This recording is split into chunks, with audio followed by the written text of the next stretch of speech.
খালেদা জিয়ার কনিষ্ঠ পুত্র আরাফাত রহমান কোকোকে কুকুর বলেছিল এই জামাতি নেতা আমির হামজা। আমি কিন্তু আজ পর্যন্ত বিএনপির অনেক সমালোচনা শুনেছি। আওয়ামী লীগের লোকেরা বা আওয়ামী লীগের নেতা কর্মীরা অনেক সমালোচনা করে বিএনপির, কোনো সন্দেহ নেই। খালেদা জিয়া সমালোচনা করে, বঙ্গবন্ধুর মৃত্যুবার্ষিকীতে 15ই আগস্টে খালেদা জিয়া যে জন্মদিন পালন করত, এই কারণে তার অনেক সমালোচনা আওয়ামী লীগের কর্মীরা নেতারা করে থাকে। আমরা শুনেছি, আমরাও কম বেশি সমালোচনা করেছি। কিন্তু আমরা কখনো তারেক রহমান বা খালেদা জিয়া বা তার পুত্রকে কখনো কুকুর বলতে শুনি নাই, এবং আওয়ামী লীগের নেতারা তা করেনি, কোনো কর্মীরা এখনো করে না। এই যে এত নির্যাতন নিপীড়ন হচ্ছে, অনেক নির্যাতন নিপীড়ন কিন্তু হচ্ছে, কিন্তু আপনি তাদের কুকুর বলতে শুনবেন না। তার উপর আবার মৃত জিয়াকে কোনোদিন কুকুর বলে নাই। খালেদা জিয়ার জানাজাতে বরং তারা খালেদা জিয়ার মৃত্যুতে তারা শোক প্রকাশ করেছে। জননেত্রী শেখ হাসিনা থেকে শুরু করে সজীব ওয়াজেদ জয় অত্যন্ত ভদ্র ভাষায়, কূটনৈতিক ভাষায়, রাজনৈতিক ভাষায়, একেবারেই যেটা একজন মানুষ মরলে আরেকজন মানুষের জন্য যে বিষয় যেভাবে জানানো হয়, ঠিক সেভাবে জানিয়েছেন তিনি, শোক বার্তা জানিয়েছেন। কিন্তু এই যে দেখেন জামাতেরা, যে জামাত বিএনপি, আমরা তো বলেছি যে বিএনপি হচ্ছে জামাতের পৃষ্ঠপোষক, জামাতকে পেলে পুষে বড় করেছে। এতদিন তারা স্বীকার করেনি, এখন কিন্তু বিএনপি স্বীকার করে যে তারা তাদের পেলে পুষে বড় করেছে। কিন্তু সেই জামাতের নেতা এই আমির হামজা তারেক রহমানের ছোট ভাই আরাফাত রহমান কোকোকে কুকুর বলেছে। আমরা দেখেছি এরপরও বিএনপির খুব কম সংখ্যক নেতার প্রতিবাদ করেছে। এটা এতদিন সামনেই আসে নাই, আসতে এত দেরি হলো। বলেছে তো অনেক আগেই, তাহলে কেন এতদিন প্রতিবাদ করে নাই? কারণ জামাত প্রেমে তারা এতই মত্ত যে তাদের প্রতিষ্ঠাতার পুত্রকে জাতা গালি দিলেও সমস্যা নেই। কিন্তু এটা যদি আওয়ামী লীগের কোনো কর্মী গালি দিত, ধরেন কোকোকে গালি দিয়েছে যুবলীগের কোনো নেতা, ছাত্রলীগের কোনো নেতা, তাহলে কিন্তু এতদিন জামাতেরাই সিসি করতো, হায় হায় হায় দেখো একটা মৃত মানুষকে এভাবে গালি দিল। কিন্তু এখন আমরা কি দেখলাম, জামাতের নেতা গালি দেয়, কোনো সমস্যা নেই। মানে জামাত যাই করুক, জামাত রোজা পূজা এক বানালেও সমস্যা নাই, জামাত হিন্দুদের পিটাইলেও সমস্যা নাই, সেটা হালাল। আবার জামাত হিন্দুদের যদি নৌকা মার্কা প্রতীক ইলেকশন করতে দেয়, সেটাও হালাল। জামাত যদি গান গায়, জামাতের শিবিরেরা যখন গান গাইবে, গানের মঞ্চে যাবে, সেটা হালাল। পূজার মঞ্চে গিয়ে লাফালাফি কুদাকুদি, এমনকি সেখানে গিয়ে মন্ত্র পাঠ করবে, তাও হালাল। কিন্তু মানে তারা যা করবে সব হালাল, সেটা 180 ডিগ্রি উল্টে যাক, পক্ষে যাক আর বিপক্ষে, তারা যা করবে সব হালাল হয়ে যাবে। তারা একবার বলবে যে ভোট হারাম, আরেকবার বলবে ভোট জায়েজ, কোনো সমস্যা নাই। একবার বলবে নারী নেতৃত্ব হারাম, আবার বলবে নারীদের নেতৃত্বে রাখতে হবে। মানে এদের কথার কোনো ঠিক নাই। আপনারা দেখেছেন, আমি সবচেয়ে অবাক হয়েছি যে বিএনপির আইনে কথা বলে না। গতকাল বিএনপির চেয়ারপারসন উপদেষ্টা হাবিবুর রহমান হাবিব ভাই, তার সাথে লাইভে কথা হলো। তিনি বলেছেন আমির হামজাকে তিনি বয়কট করেছেন। তিনি বলেছেন তাকে শিক্ষা দিবেন, সে যদি তওবা না করে, এই যে আরাফাত কোকোকে কুকুর বলেছে, একজন যদি তওবা না করে, তাহলে বিএনপি নেতা হাবিবুর রহমান হাবিব ভাই, যিনি জামাতের যিনি বিএনপির খালেদা জিয়ার চেয়ারপারসন উপর, তিনি বলেছেন যে পাবনাতে পেলেই তাকে সাইজ করতে হবে, এবং যত মামলা হয় সে মামলা তার প্রয়োজন একক আসামি করবে। এটা তিনি বলেছেন। তাই সেটা তাদের ব্যাপার। কিন্তু আপনারা দেখেন, এই জামাতিরা প্রথমে মানুষ মারা গেলে আলহামদুলিল্লাহ বলার, যে কোনো মানুষ মারা গেলে আমি যদি তাকে পছন্দ না করি নীরব থাকতাম বা কোনো প্রতিক্রিয়া ব্যক্ত করি না, ধরে নেন বা করবো না। কিন্তু আলহামদুলিল্লাহ কেউ কিন্তু বলতো না কারো মৃত্যুতে, প্রতিপক্ষের মৃত্যুতে আলহামদুলিল্লাহ, সুবহানাল্লাহ আলহামদুলিল্লাহ বলার যে রেওয়াজ চালু করেছে, এটা কিন্তু জামাতের বট বাহিনী করেছে। এখন কিন্তু তারা সেটা শিকার হচ্ছে। এদের কাছে যারা প্রতিপক্ষ, মানে এরা প্রতিপক্ষকে ব্যক্তিগত শত্রু মনে করে, মানে এদের ভাইয়ের চাইতে, আত্মীয় স্বজনের সাথে তার দলের লোকের জন্য তাদের প্রীতি বেশি। ভালো, দলের আদর্শ থাকা ভালো, কিন্তু আপনি তার জন্য তার একজনকে গালি গালাজ করতে পারেন না। এ রাইটস তো আপনাকে কেউ দেয় নাই।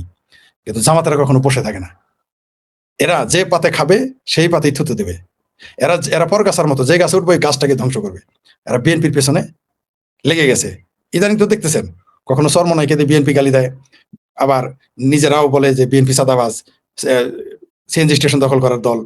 আবার চরমনাই পীরকে লাগিয়ে দিয়েছিল যে বিএনপি হচ্ছে শেষরা সাদাবাজ, আর আওয়ামী লীগ একটু ইজ্জতে বলেছিল শাহী চাঁদাবাজ। এখন সেই চরমনাই কিন্তু জামাতের জোট থেকে বেরিয়ে আসছে। আর জামাত কত বড় ভণ্ড দেখেন। এরা শুধু যে যারা তাকে পৃষ্ঠপোষকতা দেবে তার সাথে গাদ্দারি করবে তা কিন্তু না। এরা সেদিন কি বলে এসেছে, তারা সৎ লোকের শাসন চায়, আল্লাহ আর আইন চায়। এখন তারা কি বলেছে শুনেছেন তো, এই জামাতি মুনাফেক এখন বলেছে যে তারা ইসলামী আইন এখন বাস্তবায়ন করবে না। এটাই তো সত্যি, এই কথাটাই তো আমরা বলছি যে জামাত ইসলামী দল না, আর ইসলামী দল না। এরা হচ্ছে ক্ষমতা লোভী, ক্ষমতায় যেন তেন ভাবে ক্ষমতায় যেতে চায় সন্ত্রাসের মাধ্যমে। এরা কখনো মালয়েশিয়া থেকে জঙ্গিদের নিয়ে আসবে, কখনো মিশর থেকে নিয়ে আসবে, তুরস্ক থেকে আনবে, পাকিস্তান থেকে আনবে, আফগানিস্তান থেকে এনে তারা ক্ষমতা দখল করতেছে, এটা তাদের মাস্টার প্ল্যান। কিন্তু বাংলাদেশের জনগণ তো বোকা না। জামাতের কথা কৃষ্ণ নন্দীকে তারা যতই নমিনেশন দিক, ওই কৃষ্ণ নন্দী ছাড়া যে সকল লোক জামাতের মঞ্চে ছিল ওই হিন্দুরা দাঁড়িপাল্লা মার্কে ভোট দিবে? কোন পাগলে বিশ্বাস করবে? হিন্দুরা এত পাগল হয়েছে, আপনি তো ভোট দেওয়ার সময় তার আপনি দেখবেন না, ওইখানে তো সিল মারার সময় আপনি থাকবেন না, তাই সে কিসে ভোট দিবে আপনি কেমনে জানলেন?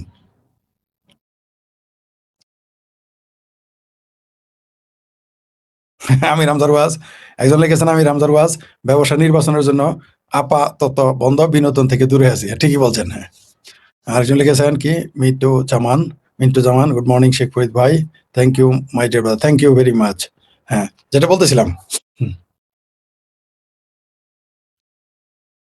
হুম, যেটা বলতেছিলাম, আমাদের দেশে জামাত, শুধু আমাদের দেশে না, পৃথিবীর যেখানেই দেখবে জামাত আছে, জামাত মানে মুনাফিক। এটা নতুন কিছু না। এতদিন বললো আল্লাহর আইন চায়, এখন আর শরীয়ত আইন কায়েম করবে না। মানে বুঝতে পারেন তো, এগুলো কিন্তু অভিযোগ আমাদের না, এই অভিযোগগুলো ইসলামী দলগুলি করেছে। তো সেই জন্যই তারা তার কাছ থেকে সরে আসছে। জামাত হচ্ছে একটা মাফিয়া দলের মতো, সন্ত্রাসী দলেরা। এখনো আমেরিকার একটি বেসরকারি সংস্থা তাদেরকে পৃথিবীর 3 নম্বর সন্ত্রাসী সংগঠন হিসেবে ডিক্লেয়ার করেছে। এই শিবিরকে আপনারা ইন্টারনেটে সার্চ দিলেই পাবেন। এখনো আছে, এখনো সেটা গায়েব করে দিতে পারে নাই। তবে জামাত ভয়ঙ্কর একটি সন্ত্রাসী দলই শুধু না, এরা যেখানেই যাবে সেখানে তারা এমন কিছু পরিস্থিতি সৃষ্টি করবে যে নিজেরা খুনোখুনি করবে। আপনি বিএনপির মধ্যে কোন্দল শুরু করে দিবে, আওয়ামী লীগের কোন্দল শুরু করে দিবে, বিএনপি আওয়ামী লীগের ভিতরে কোন্দল শুরু করবে। এমনকি তারা যে স্যাবোটাজ ঘটনায় উস্তাদ আবু সাইদকে দেখেছেন, এই পাকিবাদের পোলা হাদিকে দেখেছেন, তারা কিভাবে নিজেরাই নিজেদের হত্যা করে কি সুন্দর একটা পরিবেশ সৃষ্টি করে মানুষের সিম্পেথি নেওয়ার জন্য। কিন্তু তারেক রহমান দেশে আসার পরে তাদের সকল কিছু বেঁচতে গেছে। তার জন্যই দেখবেন তারা নির্বাচন নিয়ে সুদূর বুদুর করা শুরু করে দিয়েছে আর কি। তারা একবার বলে নির্বাচন চায়, একবার বলে চায় না, একবার বলে নির্বাচনে থাকবে, আরেকবার বলে থাকবে না। কখনো তার আমার ভাবির পোলাদের মাঠে নামায় দেয় যে নির্বাচনে তারা থাকবে, আবার বলে থাকবে না। কখনো বলে নির্বাচনের পরিবেশ নাই। তো এই ইউনুস, এই ওয়াকার, এই ইউনুস এটা কার? এটা তো জামাতের বা জামাত তাদের। তারপর আর কি পরিবেশ চায়? তাহলে কি আওয়ামী লীগ আসলে সুষ্ঠু পরিবেশ হবে? তাহলে আওয়ামী লীগ আসুক, আবার সুষ্ঠু পরিবেশ দিবে, নির্বাচন করুক, দেখি কত ভোট পায়। আসলে আওয়ামী লীগ না আসলে সুষ্ঠু পরিবেশ হবে না। তার জন্য মনে হয় এরা বলছে সুষ্ঠু পরিবেশ নেই। আবার বিএনপি এদের দোষে বলছে যে এদের নাকি বেশি সুবিধা দিচ্ছে। আমি হামজার আশমিকা মান্দানার ইস্কি দেওয়ানা, যে ঠিকই বলছেন ফরিদ ভাই। মেন্দা ভাতের জাফত দিয়ে না? অবশ্যই অবশ্যই মেন্দা ভাতের জাফত দিব। আমি তো বলছি যে যখন মুক্তিযুদ্ধের পক্ষে সরকার ক্ষমতায় আসবে, জামালপুর জেলার পক্ষ থেকে আমি মেন্দা ভাতের আয়োজন করব মানুষের জন্য ফ্রি। যেটা বলতেছিলাম, এখন নির্বাচনে যে প্রচার প্রচারণা চলতেছে, একজন আরেকজনকে দুষতেছে, মানে নিজেরাই কিন্তু তারা 19 ঘর পাড়া 20 ঘরই তারা। তারপরে বলে নির্বাচন নাকি সুষ্ঠু হবে না। তো নির্বাচনে কি আমরা আছি নাকি যে সুষ্ঠু হবে না? তোমরা না বলো যে আওয়ামী লীগ নির্বাচন সুষ্ঠু করতে দেয় না, বা আমরা থাকলে সুষ্ঠু হবে না। আমরা থাকলে তো জামানত বাজাতে হবে তোমাদের, এটা আমরা জানি। সেই জন্য তোমাদের নির্বাচন নিয়ে এত রঙ্গ দেখাইলা, এখন এত ভয় কিসের নির্বাচনে? এরা কিন্তু বলে আসছে বাংলাদেশে মানুষ ভোট দিতে পারে নাই, এই দুঃখে তারা ভোট দিবে। তো ভোট এত দেরি কেন? আর 12 তারিখে কি হবে আমরা তো জানি। হ্যাঁ, 2-23 নেতৃত্বে লাইভে আসবেন প্রকাশ্য। হ্যাঁ, আমি বলেছি যে তিনি যেদিন প্রকাশ্য লাইভে আসবেন সেদিন থেকে বাংলাদেশে বিপ্লব ঘটে যাবে। অডিওতে আসবে সম্ভবত, কিন্তু ফিজিক্যালি যখন তিনি আসা শুরু করবেন, লাইভ ভিডিওতে আসবেন, বাংলাদেশে দেখবেন যে মুক্তিযুদ্ধের পক্ষের মানুষ, আওয়ামী লীগ সবাই মিলে দেখবেন আপনি কিরকম জোয়ার শুরু হয়ে যায়, আর উন্মাদ হয়ে যাবে। এই যে জামাত, হেফাজত, বিএনপির নেতা যারা আছে উন্মাদ হয়ে যাবে। কাকু জামালপুরে সে খালিতে 3টা ডিম বেচা কেমন পাগল, কেমন খুব ভালো আছে আজকাল, পাগলেরাই ভালো আছে। ফরিদ দাদা নমস্কার, দয়া করে খুব পছন্দের মানুষ আপনি দাদা, চুল খুলে দিন দেখতে সাহিত্যিক ভাব লাগে। আচ্ছা ঠিক আছে ঠিক আছে, খুলে দিব। এরপরে লাইভটা যেটা আসবো সেটাতে খুলে দিব, আমি আন্তর্জাতিক বিষয়ে কথা বলবো, তখন আসতেছি, চুল খুলে দেবো। ধন্যবাদ আপনাকে। জি। তো আমাদের দেশে যে রাজনীতি চলতেছে, চলতে দেন। তো আমি একটা কথা বলে রাখি, জামাত জামাত কখনোই শেখ ফরিদের গুরুত্বপূর্ণ বিশ্লেষণ ছিল না, থাকবেও না। সেই সৈয়দ আশরাফ সাহেবের কথায় আমি যদি বলি তার ভাষায়, যে মৌলবাদী শক্তি আসলে সেটা জামাত এবং যত মৌলবাদী শক্তি আছে, এরা কখনোই আওয়ামী লীগের পক্ষে না, মুক্তিযুদ্ধের পক্ষে না। তেমনি আমি বলে দিতে চাই, শুধু মৌলবাদী শক্তি শুধু আওয়ামী লীগের বিরুদ্ধে না, মুক্তিযুদ্ধের বিরুদ্ধে না, বিএনপির বিরুদ্ধে। তার প্রমাণ তারা এবার দিয়ে দিয়েছে। এটা যত তাড়াতাড়ি বিএনপি বুঝবে, বিএনপির জন্য মঙ্গল, দেশের জন্য মঙ্গল। জামাত কখনো বন্ধু ছিল না কারো, হয় না, হবেও না। গোগরা সাহেব কারো বন্ধু হয় না, হবে না, কোনোদিনই হবে না। ওই যে একটা গল্প বলি তাহলে, ওই যে একটা গল্প আছে যে যে একজন, একটা হরিণ 2 সিংহের ভিতরে হাঁটতেছে, 2 সিংহের সাথে হাঁটে। তখন একজন জিজ্ঞেস করছে যে কি রে, কি ব্যাপার হরিণ, তুমি এভাবে হাঁটো কেন, এই সিংহের মাঝখান দিয়ে এইভাবে যাইতেছো, তোমার খাবে না? বলছে যে না, এর মা যখন মারা গেছে তখন তাকে আমি দুধ পান করিয়েছিলাম, তাই এই বনে আমার কোনো নিরাপত্তার অভাব নাই, সব সিংহ আমাকে সমীহ করে, বাঘও সমীহ করে।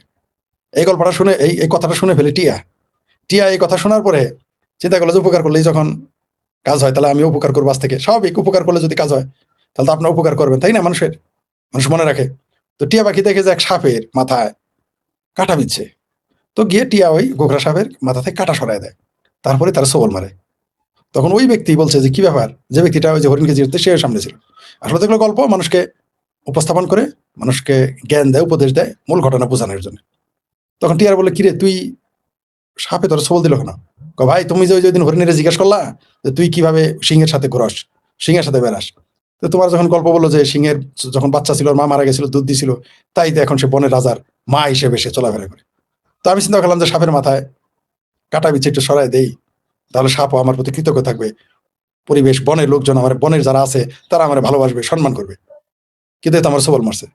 তখন সেই ব্যক্তি বলেন যে সবাইকে উপকার করা যাবে না, তো জামাত হলো সেই সাপ, জামাত সেই সিংহ না, যারা দুধ দিলে আপনার মা হিসেবে সম্মান দিবে। ঠিক আছে, এটা হলো সাপ। আপনি যখন তার মাথায় কাটা সরাবেন তখন সে আপনাকে সবল মারবে। তাই জামাত থেকে সাবধান থাকবেন। জামাত শুধু আওয়ামী লীগের শত্রু নয়, জামাত শুধু মুক্তিযুদ্ধের পক্ষের মানুষের শত্রু নয়, জামাত বিএনপির শত্রু, জামাত দেশের শত্রু, জামাত পুরো পৃথিবীর শত্রু। এই জামাত কোনোদিনই সে তার মাটির প্রতি, ভূমির প্রতি, যেখানে সে জন্ম নিত তার প্রতি কৃতজ্ঞ ছিল না, আজও নেই, ভবিষ্যতে থাকবে না। কিছুক্ষণ পরে আসতেছি মধ্যপ্রাচ্য আর ভারত নিয়ে কথা বলার জন্য। এই তো 5-7 মিনিট 10 মিনিট পরে চলে আসবো। জি, এই মুহূর্তে দেশে কমপক্ষে 60% প্লাস মানুষের আওয়ামী লীগকে সমর্থন করে। জি, আপনার সাথে আমি একমত। ফরিদা, আপনি আমার জামালপুরের ভাই, একটু জানাবেন 25 তারিখে হাসিনা অনলাইনে দিল্লি থেকে যখন আসবেন, তাহলে 26 থেকে খুব গন্ডগোল হবে কি? গন্ডগোল হবে কেন? জামালপুরে যাবো, সবার সাথে থেকে জিজ্ঞেস করছি যে গন্ডগোল হবে কেন? তিনি যখন ভাষণ দিবেন তখন বাংলাদেশের রেভলিউশন, আমি তো বলেছি, আমি তো 7-8 মাস যাবতীয় বলে আসছি যে শেখ হাসিনা যেদিন লাইভ ভিডিওতে আসবেন, মানে অনলাইনে, মানে অডিওতে না ভিডিওতে, সেই দিন থেকে বাংলাদেশের বিপ্লব শুরু হয়ে যায়, বলেছি তো। ফরিদা, আপনি হ্যাঁ কিসের কিসের না ভোট দিতে হবে না। জি, এটা হেনা ভোট। এটা ওই যে কি বাপ্পারাজের হেনা আছে না, হেনা ভোট। এটা কিসের হেনা ভোট? এগুলো হেনা ভোট। হেনা ভোট থেকে দূরে থাকেন। এই সমস্ত ভোট মোটের থেকে বহু দূরে থাকলে কি ভোট, এই ভোটের দাম আছে নাকি 5 পয়সা? এই ভোটকে কেউ মানবে? কেউ মানবে না, মানার দরকারও নেই। এই ফালতু ভোটকে কে মানবে? বাংলাদেশের জনগণ এটা নিয়ে আগ্রহী নেই। বাংলাদেশের 50% জনগণের নেতারা প্রতিনিধিত্ব করবে না, তো এই ভোটের কি দাম আছে? জি, ধন্যবাদ। আসতেছি একটু পরে লাইভে 5-10 মিনিট পরে মধ্যপ্রাচ্য এবং নরেন্দ্র মোদী বিষয়ক, মানে মধ্যপ্রাচ্য এবং ভারত বিষয়ক কথা বলতে।